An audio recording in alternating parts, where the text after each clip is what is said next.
প্রত্যেকটি গাছের মাস ওয়াইজ পরিচর্যা এক গুরুত্বপূর্ণ ব্যাপার।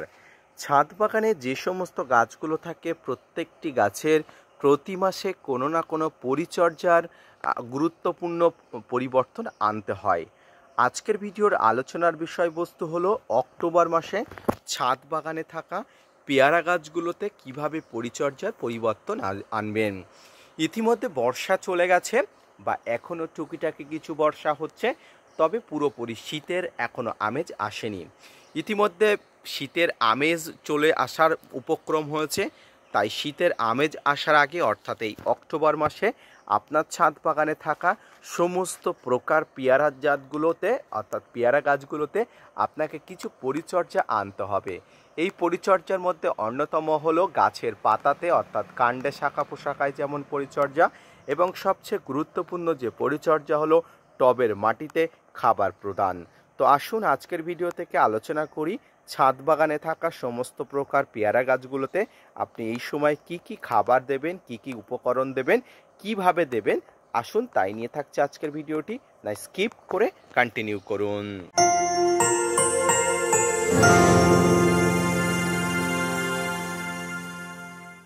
সম্মানিত দর্শক এবং শ্রোতা বন্ধুরা, দেশ এবং দেশের বাইরে থেকে যে যেখান থেকে আজকে আমার ভিডিওটি কন্টিনিউ করেছেন, প্রত্যেককে নমস্কার, সালাম, আদাব জানিয়ে আজকের ছোট্ট উপস্থাপনাটি শুরু করছি। পেয়ারা আমাদের ছাদ বাগানে কত প্রয়োজনীয় একটি ফল সেটি আমরা সবাই জানি এবং বুঝি। সেই টানে, সেই ভালোবাসার টানে আকৃষ্ট হয়ে আমরা ছাদ বাগানে পেয়ারা গাছ রোপণ করি। ইতিমধ্যে এই পেয়ারা গাছ নিয়ে অনেক ভিডিও করেছি, আপনারা দেখেছেন। আজকের ভিডিওর আলোচনা যেহেতু পেয়ারা গাছের খাবার প্রদান, তাই প্রতি মাস ওয়াইজ পেয়ারা গাছে কি কি খাবার দিতে হয় সেটা তো আমি আপনাকেই বলবো। তো পেয়ারা গাছের খাবার বলতে প্রত্যেক গাছের খাবার প্রদানের জন্য মোটামুটি 2.5 থেকে 3 মাস ধরে নেওয়া হয়। বছরে পেয়ারা গাছে মোটামুটি 3 থেকে 4 বার খাবার প্রয়োগ করতে হয়, অর্থাৎ 4 বার খাবার প্রয়োগ করতে চাইলে আপনাকে 3 মাস অন্তর খাবার দিতে হবে, এবং 3 বার খাবার প্রয়োগ করতে চাইলে 4 মাস অন্তর খাবার দিতে হবে। এই শিডিউলটা আগে আপনাকে বুঝতে হবে। যদি 3 মাস অন্তর খাবার দেন, তাহলে ধরুন জানুয়ারি ফেব্রুয়ারি মার্চে আপনি মিশ্র খাবার দিলেন, অর্থাৎ ছাদ বাগানে মিশ্র খাবার তৈরির সময় যে যে উপকরণ থাকে সেই উপকরণগুলো সব দিলেন। তারপরে এপ্রিল মে জুনে আপনি আবার খাবার দিলেন। আগস্ট সেপ্টেম্বর অক্টোবরের মধ্যে আপনাকে আবার খাবার দিতে হবে।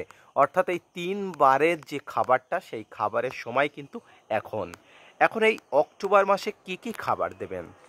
দেখুন, গাছ বড় হয়ে ওঠার জন্য, গাছের বৃদ্ধি হওয়ার জন্য তো আপনাকে মিশ্র খাবার দিতে হবে। অর্থাৎ এক কথায় বলা যায় মিশ্র খাবারটা হলো ছাদ বাগানের ম্যান্ডেটরি একটি খাবার।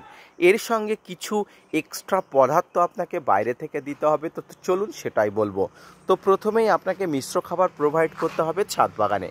তো যখনই আপনি মিশ্র খাবার প্রোভাইড করবেন, আপনি সেই খাবারের সঙ্গে আপনি অন্যান্য পদার্থগুলো মিশিয়ে নিতে পারেন। সেই পদার্থগুলো কি? সেই পদার্থ হলো, এই পদার্থের মধ্যে আপনি দেবেন দানাদার সি উইড এক্সট্রাক্ট, অর্থাৎ সামুদ্রিক শৈবালের দেহবিশেষ থেকে তৈরি যে দানাদার সি উইড এক্সট্রাক্ট, এটা কিন্তু আপনি নেবেন। এই সি উইড এক্সট্রাক্ট 2 প্রকার, একটা হচ্ছে তরল আর একটা হচ্ছে দানাদার।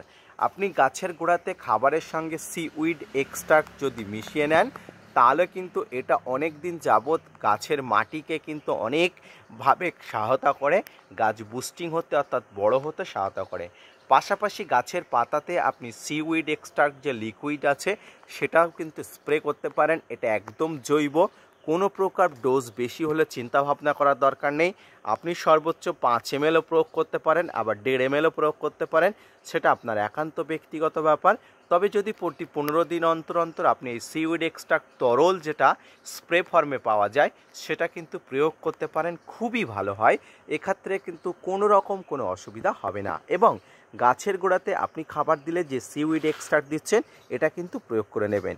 এর পাশাপাশি গাছের মাটিতে আপনাকে আরও একটি পদার্থ অবশ্যই দিতে হবে, সেটা হলো সিঙ্গেল সুপার ফসফেট। এই সময় টবের মাটিতে যে শিকড়গুলো আছে দেখতে পাচ্ছেন, এই যে শিকড়গুলো অনেক দিন যাবৎ কিন্তু খাবার না পাওয়ার কারণে বা সঠিকভাবে খাবার না পাওয়ার কারণে অনেক সমস্যা হতে পারে। তাই যাতে গাছের শিকড়গুলো খাবার পেয়ে বা নতুনভাবে খাবার পেয়ে 2.5 থেকে 3 মাস পরে খাবার পেয়ে উদ্দীপনায় যে নতুনভাবে খাবার তৈরি করে গাছকে প্রোভাইড করে উপরের দিকে তুলে দেয়, তার জন্য কিন্তু শিকড় ভালো রাখা প্রয়োজন। এই শিকড় ভালো রাখার জন্য আপনাকে সিঙ্গেল সুপার ফসফেট প্রয়োগ করতে হবে। সিঙ্গেল সুপার ফসফেট আরেকটা কাজ করে, টবের মাটিকে ভিজা ভাব থেকে মুক্তি করে।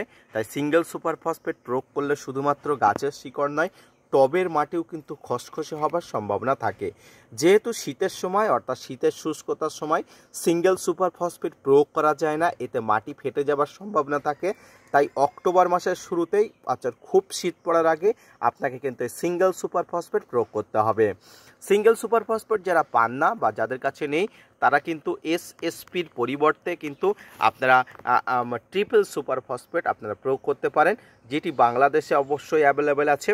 ভারতীয়রা অবশ্যই সিঙ্গেল সুপার ফসফেট যে কোনো জায়গায় পেয়ে যাবেন। তো 1 চামচ সিঙ্গেল সুপার ফসফেট নিয়ে সমগ্র এই যে পেয়ারা গাছের এই যে মাটি আছে, সমগ্র মাটিতে কিন্তু খুব সুন্দরভাবে ছড়িয়ে দেবেন। ইতিমধ্যে সিঙ্গেল সুপার ফসফেট দেওয়ার প্রসেসটা কিন্তু আমি শেষ করে ফেলেছি, খাবার দেওয়ার প্রসেসটা কিন্তু শেষ করে ফেলেছি। তাই আপনাদের বলবো, খাবার সিঙ্গেল সুপার ফসফেট আপনারা প্রয়োগ করে ফেলুন। আমি গত 1 সপ্তাহে কিন্তু খাবার প্রয়োগ করে ফেলেছি। আমি আপনাদের বলবো এই খাবারটি আপনারাও প্রয়োগ করুন। শুধুমাত্র এই খাবারগুলো দিলেই কি হবে? না, এই খাবারগুলো দিলেই হবে না। এই খাবার যেদিন প্রয়োগ করবেন তার পরবর্তী 8 থেকে 10 দিন পরে আপনাকে টবের মাটিতে আরও 2টি খাবার দিতে হবে। কি কি খাবার দিতে হবে? টবের মাটিতে যদিও এই খাবারগুলো অনেকে বলেন দেওয়া যায় না, তবে আমি বলি এই খাবারগুলো যেমন গাছের পাতাতে স্প্রে করা যায় তেমনি টবের মাটিতে দেওয়া যায়। এই দুটো পদার্থের মধ্যে অন্যতম হলো, একটি হলো 0050 অর্থাৎ সালফেট অফ পটাশ, যেটাকে পটাশ সার বলি। আর পটাশ সার গাছের কতটা উপকারী, গাছকে শক্তি সমর্থ করতে, গাছকে কাস্টল করতে, গাছকে রোগ প্রতিরোধী করতে কিন্তু সাহায্য করে পটাশ। যদিও টবের মাটিতে লাল পটাশ আমরা প্রয়োগ করি, তবে আমি লাল পটাশ টবের মাটিতে খুবই কম প্রয়োগ করি, কারণ লাল পটাশে প্রচুর লবণ থাকে। লবণ কিন্তু গাছের মাটিকে নষ্ট করে দেওয়ার সম্ভাবনা থাকে। তাই কিন্তু আমি সবসময় কিন্তু 0050 প্রয়োগ করি। এবং বোরন, দেখুন বোরন হচ্ছে গাছের পাতার জন্য স্পেশালিস্ট, তবুও মাঝে মাঝে মাইক্রোনিউট্রিয়েন্ট মাটিতে দেওয়া উচিত। মাইক্রোনিউট্রিয়েন্ট প্রয়োগ করলে গাছের মাটিতে প্রচুর পরিমাণ কিন্তু খাবারের সম্ভাবনা থেকে গাছকে শক্তিশালী করার সব উপকরণগুলো তৈরি হয়। শিকড় থেকে শুরু করে গাছের পাতাতে সব জায়গায় সমভাবে কাজ করে। এবং সর্বশেষ যে উপকরণটি আপনাকে দিতে হবে এই অক্টোবর মাসে, সেটা হলো টবের মাটিতে হিউমাসের পরিমাণ বাড়াতে কিন্তু আপনাকে অবশ্যই হিউমিক অ্যাসিড প্রয়োগ করতে পারেন। হিউমিক অ্যাসিড আপনার যদি কাছে না থাকে, অ্যাভেলেবেল না থাকে, আপনি বাড়িতে পচা পান্তা, সেটাকে পচিয়ে একদম পচিয়ে ঘোলাটে করে সেই পচা পান্তার সঙ্গে কিছু ফাঙ্গিসাইড মিশিয়ে পচা পান্তাটা প্রয়োগ করে ফেলুন। দেখুন আমি একটা প্রমাণ দেখাই। টবের মাটিতে, এটা আমার লেবু গাছ, টবের মাটিতে আমি কিন্তু পান্তা ভাত প্রয়োগ করেছিলাম। দেখুন এখনও কিন্তু স্পষ্টতা বর্তমান। এই পচা পান্তা কিন্তু টবের মাটিতে হিউমাসের পরিমাণ বাড়ায়। আমি আমার প্রত্যেকটি গাছে জৈবভাবে প্রয়োগ করি এবং রাসায়নিকভাবে প্রয়োগ করি, যেটা ইচ্ছা যখন যেটা ইচ্ছা তখন সেটা করি। যদিও এর পরিমাণ কতটা দিতে হবে তার কোনো রকম গুরুত্ব নেই। আপনি অল্প পরিমাণ 1 মুষ্টি পরিমাণ ভাত 8 থেকে 10 দিন আপনি পচাবেন, একদম পচিয়ে নেবেন। তারপরে এখানে কিন্তু ফাঙ্গিসাইড গুলবেন, কারণ ফাঙ্গাস হতে পারে, কিছু কিন্তু পিঁপড়ার আক্রমণ হতে পারে।